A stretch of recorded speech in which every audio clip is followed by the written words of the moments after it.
Hola amigos, ¿cómo están? Como siempre esperando y deseando que estén excelente. Bueno, en esta ocasión daremos un pequeño repaso de cuándo fue que empezó la radio en México. Indudablemente no empezó con las radiodifusoras como actualmente las conocemos. Su origen fue más simple y más popular. Pero bueno, como siempre me adelanto un poquito, así que comenzamos. El desarrollo de la radio mexicana se llevaría a cabo simultáneamente en varias ciudades del país. En 1921, Adolfo Enrique Gómez y su hermano Pedro instalaron un equipo transmisor en la Ciudad de México con 20 vatios y 2 canciones. Las primeras emisiones formales de radio fueron en México DF, Monterrey, Nuevo León y Veracruz. Tuvieron lugar al mismo tiempo en el año de 1921 y en ese mismo año regularizan sus transmisiones los miércoles. Este es considerado el primer programa radiofónico transmitido en todo México y América Latina. El 9 de octubre de 1921, el ingeniero eléctrico Constantino de Tarnava de Monterrey, Nuevo León, inició las transmisiones regulares de un programa semanal estructurado y con patrocinador en una estación que llamó TND, que significaba Tarnava Norte Dames. El ingeniero Tarnava sería el dueño de XEH AM, la primera emisora con licencia de Nuevo León. El próximo año, las estaciones de radio comenzarían a operar en la Ciudad de México, Pachuca, Cuernavaca, Guadalajara, Morelia, San Luis Potosí, Chihuahua y Ciudad Juárez.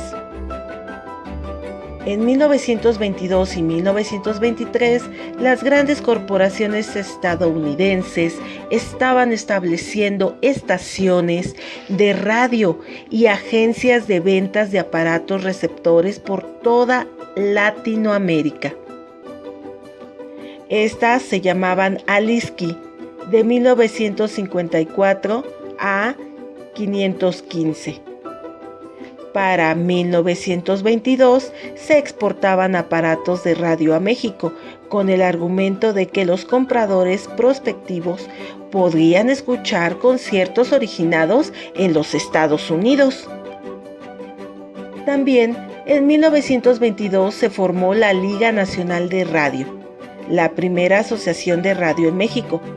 A principios de 1923, cuando la radiodifusión en México estaba por convertirse en una realidad, el presidente Álvaro Obregón pidió a la Liga Mexicana Central de Radio que elaborara un proyecto de reglamentación para la radio, que ellos entregaron en mayo de ese año. Claramente ni Obregón ni su personal estaban preparados para entenderse con la novedad del medio. Este suceso ilustra también la emergencia de una práctica que después se institucionalizaría por parte del Estado mexicano, la de establecer vínculos de consulta y asesoría con grupos privados organizados, lo que a su vez los constituiría en grupos de presión, con relación a algunas decisiones políticas importantes.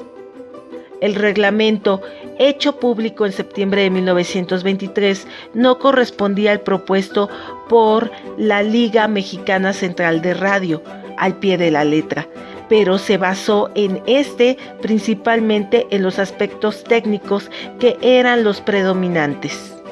La mayoría de las estaciones pioneras en México las establecieron agencias de ventas de aparatos de radio, con el propósito de vender receptores al público. Otros pioneros de la radio fueron propietarios de periódicos, ya sea por sí mismos o en sociedad con agencias de radio. El 15 de septiembre, la compañía de cigarrillos El Buen Tono inició la operación de su propia estación. Fíjense, esto tampoco yo lo sabía.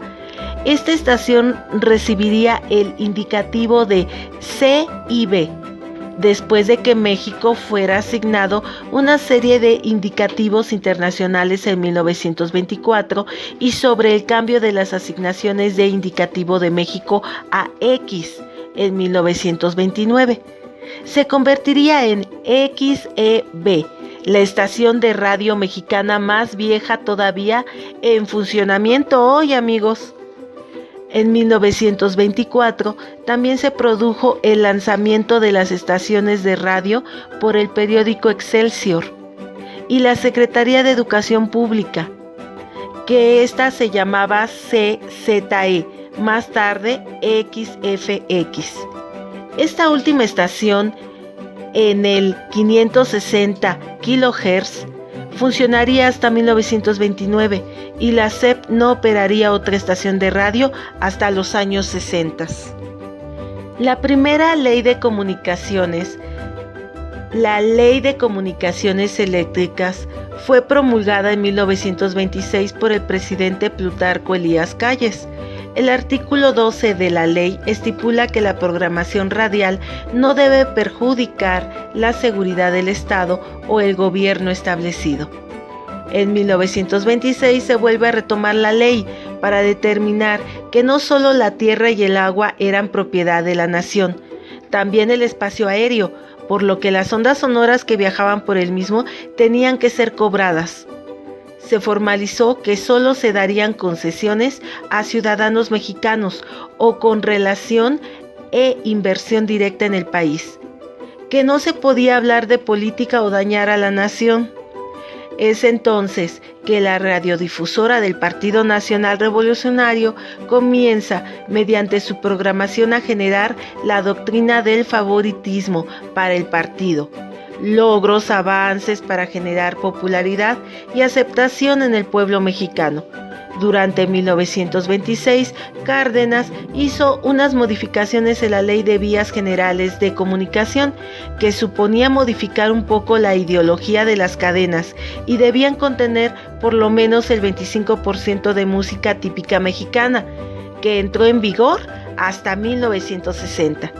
Durante el gobierno cardenista explotó la creación e inauguración de estaciones oficialistas de radio y televisión en cada estado, al igual que privadas. En 1929 los indicativos fueron reasignados otra vez. México recibió el rango XAA a XPZ.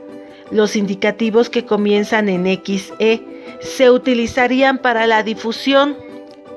En la década de 1940 se utilizaría la serie de indicativos XH para nuevas estaciones de FM y TV, aunque ciertas estaciones de ambos tipos, que eran copropietarias de las estaciones de AM existentes, podían usar llamadas XE, como XEWV y FM en Mexicali o XET-TV en Monterrey. No hay duda que la consolidación y época de oro fue entre la década de los 30 y 40 de la época. La radio mexicana y las emisoras que más audiencia tenían eran XEB. El impulso a la música mexicana se explica en virtud de que para cumplir con eficiencia su función publicitaria, la radio tenía que transmitir el tipo de programas que atrajeron audiencias amplias, y en esos años la propia música mexicana era considerada la apropiada para lograrlo. La publicidad radiofónica comenzó entonces su papel de contribuir a la producción del consumo en México como un medio de realización del capital manufacturero estadounidense. La década de 1930 vio el desarrollo de muchas nuevas estaciones de radio en México. Radio Mundial proporcionó a la Ciudad de México la primera emisora de radio de todo el mundo en 1930, pero la estación de radio más importante en 1930 indudablemente fue XCW 900, propiedad de Emilio Azcárraga Vidaurreta, conocida como la Voz de América Latina.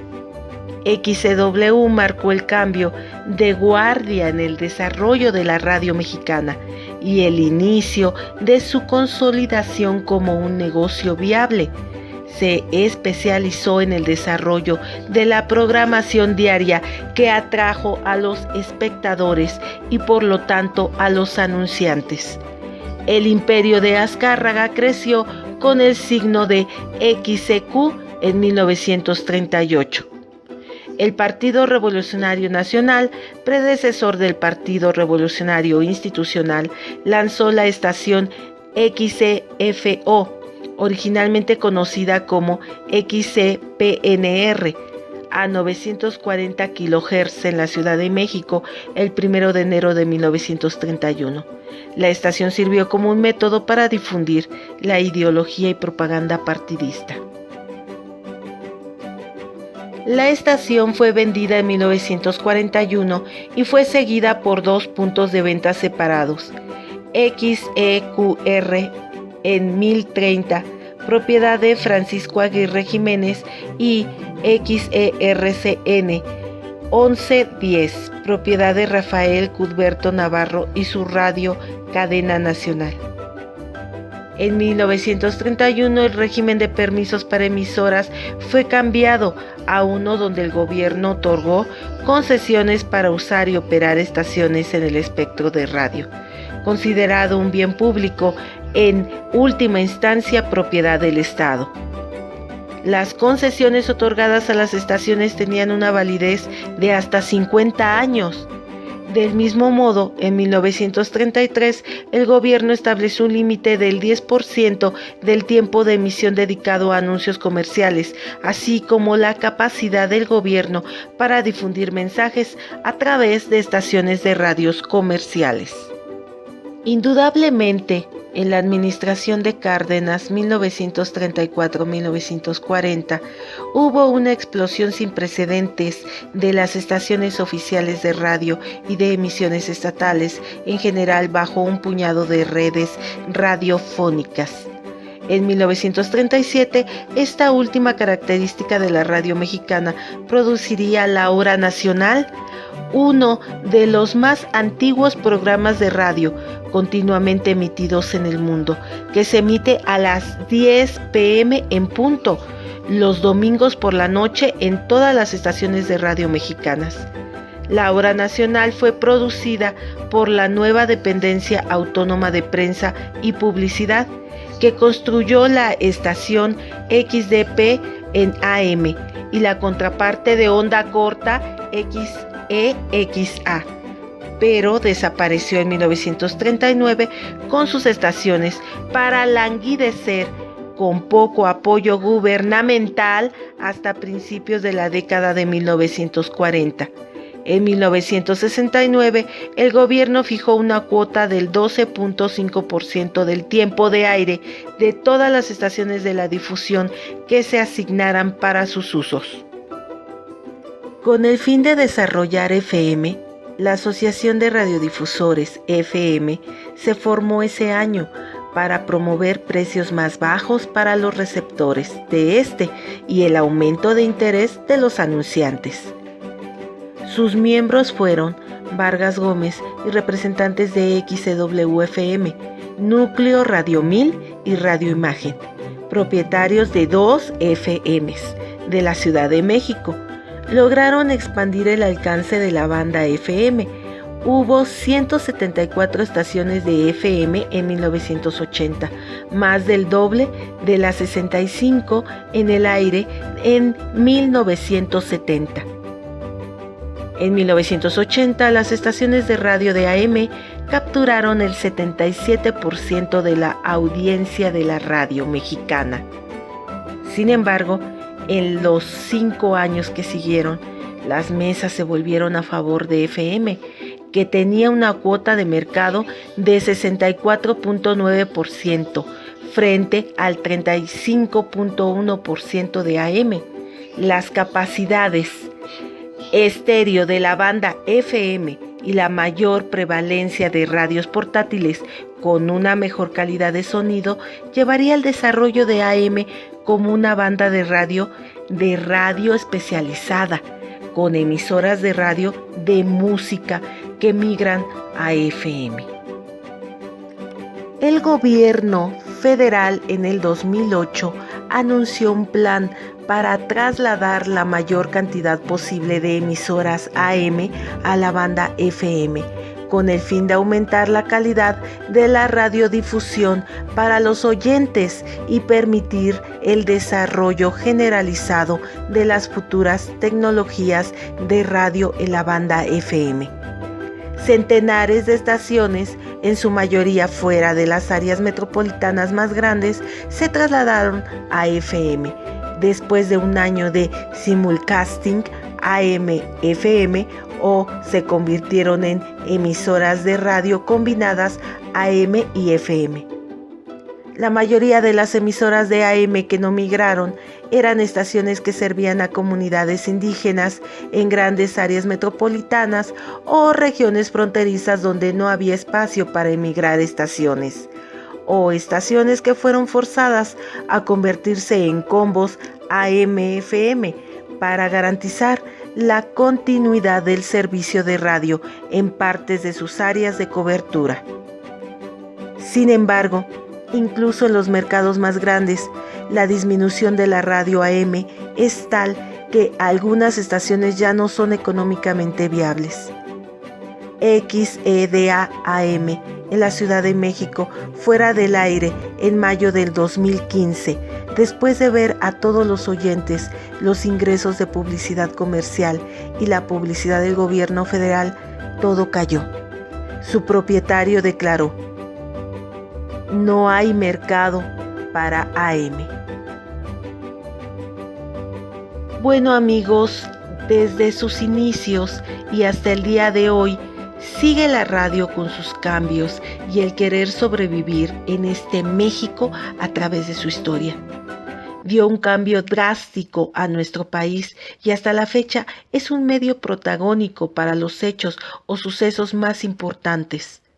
Así que, por el momento, es todo, amigas y amigos. Si les gusta nuestro trabajo, por favor, suscríbanse y denle un me gusta. Nos ayuda mucho. Denle a la campanita para nuevos videos. Yo soy Angie G. y ya saben, la cita es aquí.